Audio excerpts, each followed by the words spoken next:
I'm Isaiah Cartwright, the lead game designer for Guild Wars 2, and we're going to be going over the Heart of Thorns demo today. So what we're going to start off here is the first part of the demo, which is a story instance. We're going to be playing as the Revenant. And I'm Matt Weurffel. I'm a game design lead on Heart of Thorns, and I'll also be here talking as we watch Izzy fly around through the story. Yeah. So we kind of pick up the story right where we left off for Living World. You had amassed a large army, the packed fleet, built it all up, and we're trying to attack Mordremoth before knew what was going on. Mordremoth, our elder dragon, right before the player comes to figure out what's going on with this fleet, they had learned a big secret that the Sylvari race are actually origins of the elder dragon Mordremoth, which made this assault into the jungle a very dangerous one, because all of those ships were filled with people from all over the world, including Sylvari. And so they turned on everyone as Mordremoth was able to push influence on them, and the ones with weaker wills turned and killed all of their allies. Mordremoth attacked, and all of these ships came crashing on down. And so that's kind of where our story picks off. You're at the edge of the jungle, and you're able to look off and see the wreckage of this giant battle. And you are the commander of this fleet that was not there in time for them to take off. And so you're coming in to pick up the pieces and find the survivors and mount a counter-assault on Mordremoth. One of the things that we're really excited about with Heart of Thorns is that we have that opportunity to take the story from Living World Season 2 and all the characters that you become familiar with, and really pick that up and just start running with it. And so right from the beginning of this demo, you're in the middle of the jungle and there's wreckage of the fleet all around, and you're wondering who survived and who didn't make it. Can we trust the Sylvari that we come across?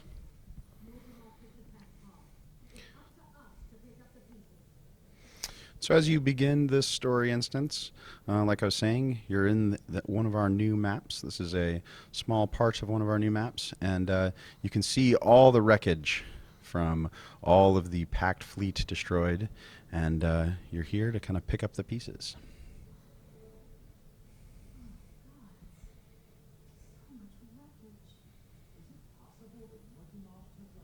We can do the VO for this part if you want. You guys can do the video, that'd be great. Oh God, so much wreckage. Do it. My mom was on one of those ships. And so I'm not nearly the voice actor that Weurffel is. And so really what this story instance is kind of setting up is some of the new tension in the world, where now everyone seeing the Sylvari turn, seeing the ones with weaker will break, and the soldiers everywhere around don't know who to trust. And so this story instance kind of shows off one of the new things we're really trying to push inside the story instance. We're making your decisions inside the story instance really allow you to see different parts of the story. And so this first kind of decision you come up on is a Sylvari commander and all of their troops around them, not sure whether they should listen to the Sylvari commander. And so you, being the commander of the fleet, come in and take charge and decide whether to continue the chain of command and acknowledge this commander, or go with the cautious soldiers and decide to make camp and build it up.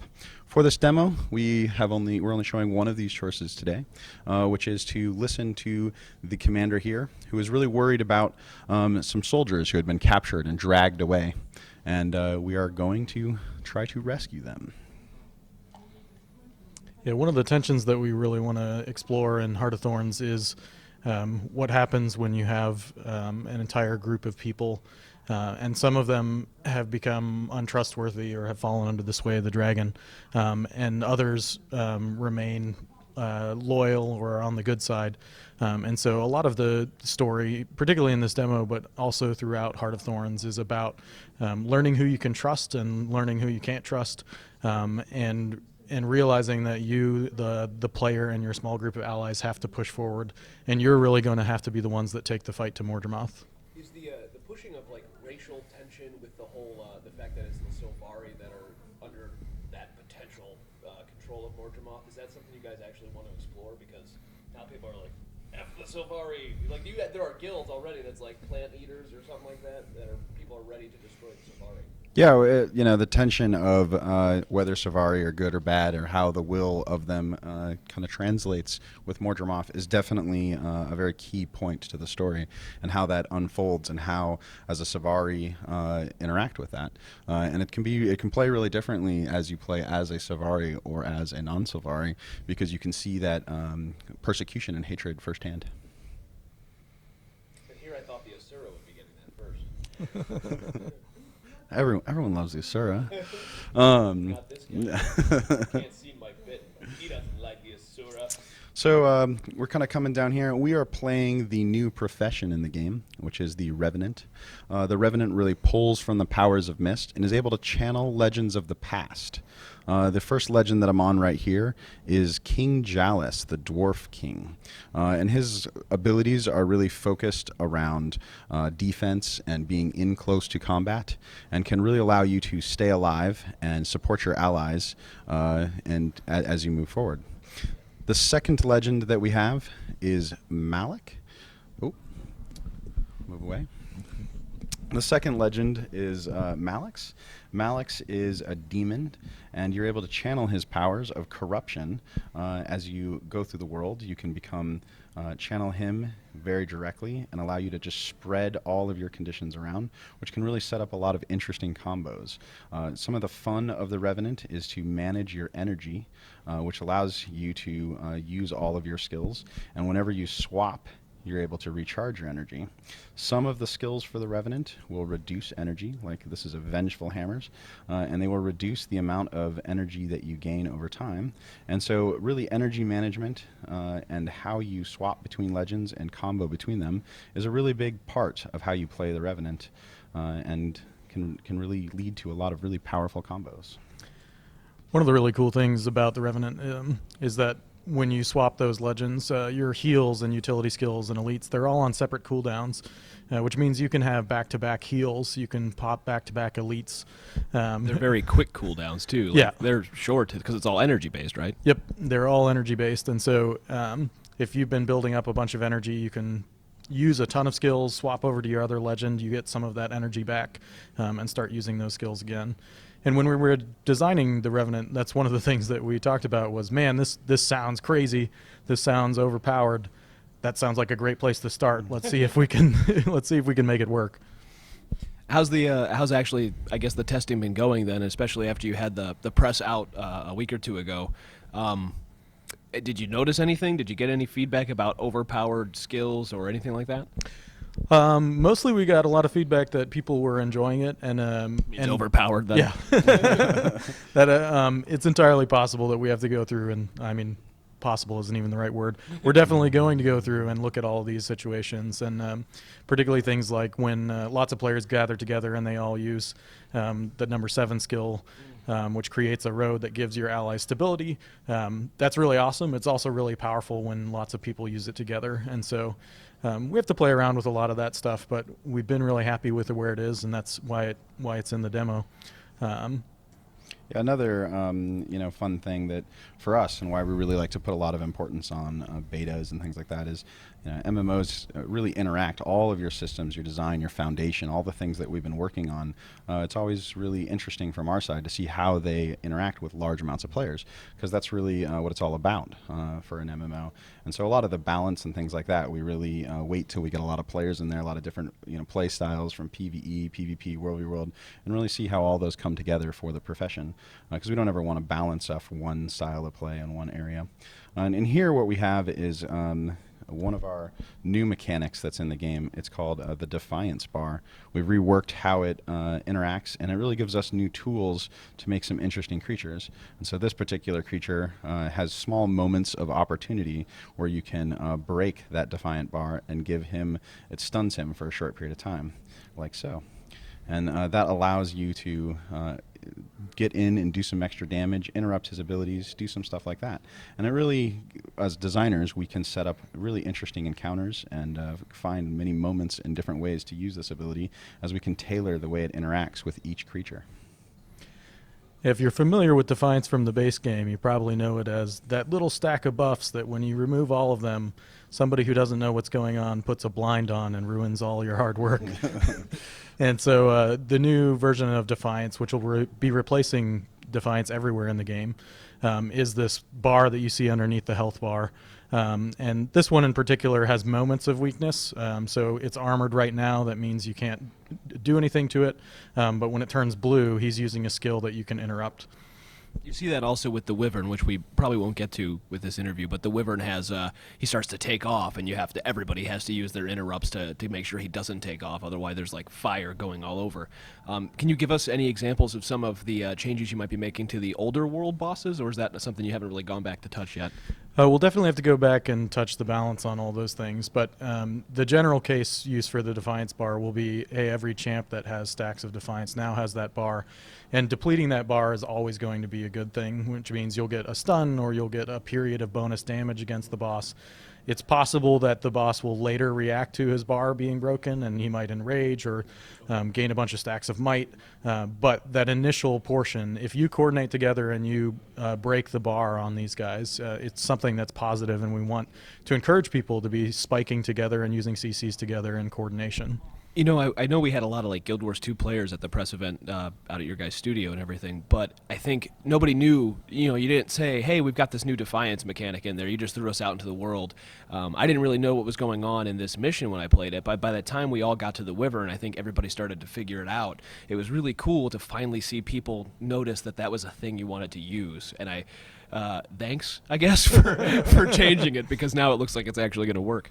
Yeah, really kind of some of the effort that we're trying to go through is really explaining a lot of the different systems that are coming in Heart of Thorns. And one of the big ones that's coming in that's really allowing us to change up the way we do progression. Masteries! I was going to ask you to do this. Sure. So masteries, we really looked at MMOs kind of from a base standpoint and saw how their expansions would change the player base and change the different things that go on. And there was some things that we really wanted to change from that equation. We found that as expansions come out, they increase levels, they increase gear, they add tiers, and that has some negative effects. The big one is it kind of leaves this wasteland of content around your game that used to be really fun, used to be properly balanced, used to be really interesting, and now it's not, because the power level of the game has kind of moved past it. And it also created the situation where the only time you could really add that type of progression is in an expansion, because it was so big and you had to touch so many things. And we really like to change the game a lot, and so these things really added some tension for us. And so we came up with a bunch of new systems, and the first big one is the mastery system, and this system is able to give a lot of progression really integrated into the world. We really looked back at some games like Zelda, Metroid, Castlevania, these favorites of ours, and saw how they did progression and thing. And so we really built a new system to kind of capture some of that feel. And so what we have here, and we're showing off in the demo, is kind of one step of this, which is getting a glider. And this allows you to kind of move around the world in a different way. But some other abilities that we do have here and different things is you can learn new languages and interact with the species around the world. And what these allow you to do is learn how to defeat enemies in the jungle. They've lived here, they know how to beat them. And so some enemies might put tons of goop on you, which is going to kill you or do really terrible things to you. And if you can learn how to remove that goop, get it off of you, there'll be creatures with thick bark that you can't damage. But when you talk to the creatures, they will teach you how to get past that bark. And so these kind of different abilities that are really context sensitive to the jungle region, you learn as you go through. And then we definitely have a lot of movement abilities, things like allow you to get around the glider. You can make the glider more powerful. You can use mushrooms to get around the world. And these things really allow us as tools to move around this world in a really interesting way and get that theme of a jungle, of this dense foliage, this hard to get to place, and continue on. And it's not just it's not just moving around the world too, but I mean that's the big part of it. By moving around the world, you're able to get to content you couldn't get to before. Yeah, both get to content you couldn't get to before and also have alternate ways of approaching content. Oh, there he goes. You'll definitely see events where more efficient strategies involve clever use of mastery lines, or even where moving between two events, and we set up objectives that are linked between those two events, but moving between them quickly requires use of objectives, either gliding or updrafts or mushrooms. This actually brings up, and I can't remember the name for it right now, but can you talk about how, like, this area is it's not just your typical public event area, that you have a new mechanic coming in for zones and dynamic events. Can you talk a bit about that? Because I don't know if I really can do it well. Yeah, certainly. I think you're talking about the outposts. That's it. I couldn't think of the word. It's been a long PAX already. Thank you. Outposts. That's it. And so if you've played the Silver Wastes or Dry Top, you can see over the course of Living World, we learned a lot of lessons about, and through the base game, learned a lot of lessons about what makes compelling stories in the open world. How do we get players to group together, even more to participate in these kind of epic stories that take place over the map? And then how do you tie those stories into the overall feeling of progression and success in a map? And so Silver Waste is a great example of that. Dry Top is a great example of that. There are some areas in the old world where we explored a lot of those things as well. And so all of the stuff that we're doing in Heart of Thorns includes those lessons. I was wondering how to get to that. See if I can do it. I might need swiftness. But this is a perfect example of kind of how masteries really come together. We hit a little bit of secrets around, and this one's a little easier than most. But we want you to be able to explore the world with these new abilities and see how to go. I'm going to combo here with the Revenant, get some swiftness, and that'll allow me to go a little faster while I'm gliding. All right, say again. Continue about the outpost. I think we interrupted you because jumping is fun. Thanks a lot, Izzy. Sorry. Just No, an having fun. important part of the outpost is putting a lot of the mastery lines and progression systems into them. But outposts are conceptually, we take the portions of the map and we divide them up and we say, what's the epic story that we want to tell here? What's the awesome experience that we want for players? And we link all of the events and content together in that area into a big long chain, and it might have branch points and it might have areas where players can take different approaches or different strategies to it, but it all fits into the same context and story of that location.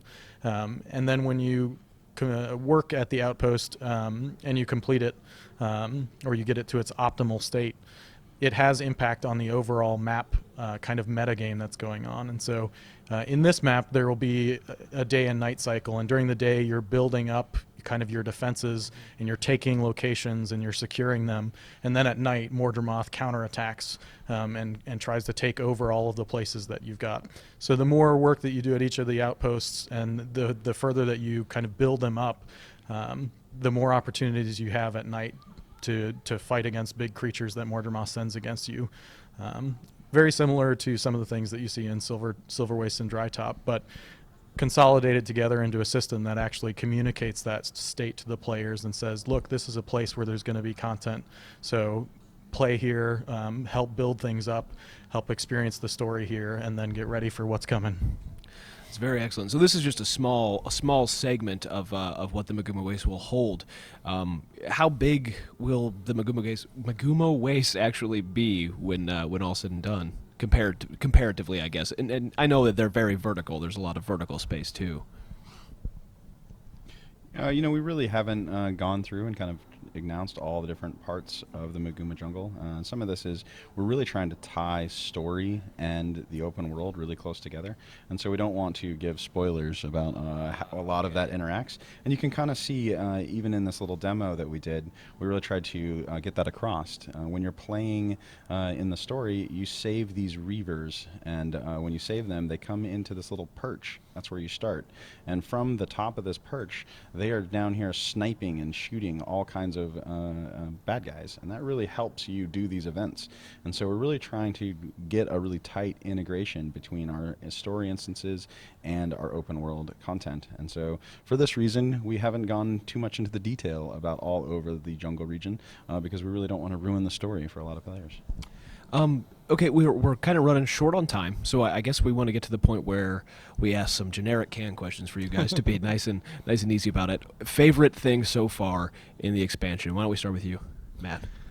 My favorite thing so far is definitely actually being able to talk about this and being able to see players interact with the stuff that we've been I said it was working a cheap question, not a cheap answer. Come on, what's your favorite feature so far? Even if it's just the Revenant, because that would be mine. Actually, I think my favorite feature is specializations, and we haven't talked a lot about them. But get ready for more. But get ready for more. In particular, I like the thief specialization, which I can't say anything more about. But there is one. Oh darn, we knew that. We knew that. Okay, and Izzy? I really, really like the mastery system. It gives us as designers a bunch of fun new tools and way to interact with the world. And it's been really fun designing and working with all of our designers in the content, the artists, and really coming together to kind of use these new tools. And it really kind of allows all kinds of new opportunities as players to play the world, and as designers for us to make new challenges, and that's really fun. I think it's been a long time coming too, because everybody's been saying, we like being 80 and we like hunting down, the specific our legendaries and ascended, but we want something more to progress our characters. And I think this is a unique way to do that. That feels very Guild Wars 2-y. You know what I mean? It's not just like here's more levels or here's some minor stats you can increase. These are actual things that you have to earn and things you have to do. Yeah, we really like to look at MMO conventions and kind of challenge them, and challenge ourselves to coming up with different solutions to the problems that other people have done in the past. And this is definitely an evolution of that. Excellent. Well, we're gonna. You guys can actually watch this whole Wyvern fight on our YouTube channel, so we're gonna cut it short. But one last thing, guys, is there anything you want the folks watching to know here at PAX East besides that you're all very tired? Yes, the WTS tournament is going on right now, and we're really excited about that. PvP has had tremendous growth, and the amount of people playing is as big as it has been even since the beginning of the game, and that's been really exciting. And please tune in, please watch the PvP stuff. We have 4 of the best teams in the world duking it out right now. And Finals tomorrow, right? Sunday? No, the finals are happening right now. This isn't going to be out in time for that. So let's predictions. Who's going to win the final? We'll see if you're right. I think the Abjured. They've been really, really training, and they have I really like that they're using a Necro. I think it's really good for the meta right now, and so I think they have a good shot. All right, the Abjured from Izzy and Matt. I'm going to go with Orange Logo because they have something to prove. This is going to be interesting. They're angry. They're ready for a fight. All right, so we'll probably have this out by Sunday or Monday, and we'll be able to tell. What are you guys betting on this? Yeah, there's a bet now. You have to bet. Izzy will shave his head if he loses. I will shave my head. No, I will shave my head. You'll shave if your I beard. lose, yeah. You'll shave your beard if you lose. I don't know. There's got to be something better than that. But yeah, let's just say Izzy's going to shave his head. We won't do this. I like this. This is He's a going to great shave his head bet. if he loses, and The Matt's loser shaves their head. Matt's going to shave your beard. I'm You'll not just- going to shave Yeah, my you're beard. going to shave the beard. We're going to shave heads. As a man That's who's the agreement. I don't like where this is going. All right, you heard it here first. Izzy's going to have a shaven head if the Abjured loses. Thanks, guys, for watching. This is MMORPG.com. I'm Bill Murphy. Stay tuned to the website for more coverage of the WTS and Mike Bitten's own hands-on. He's going to be writing an article. He hasn't played the game in a while, so it'll be interesting to see what he thinks of the expansion. You know what I think. I wrote it all last week. But thanks for watching. Don't forget to follow us on YouTube, Twitter, Twitch, and Facebook at MMORPG.com without the dot. Have a good one, guys, and that's a lot of fire.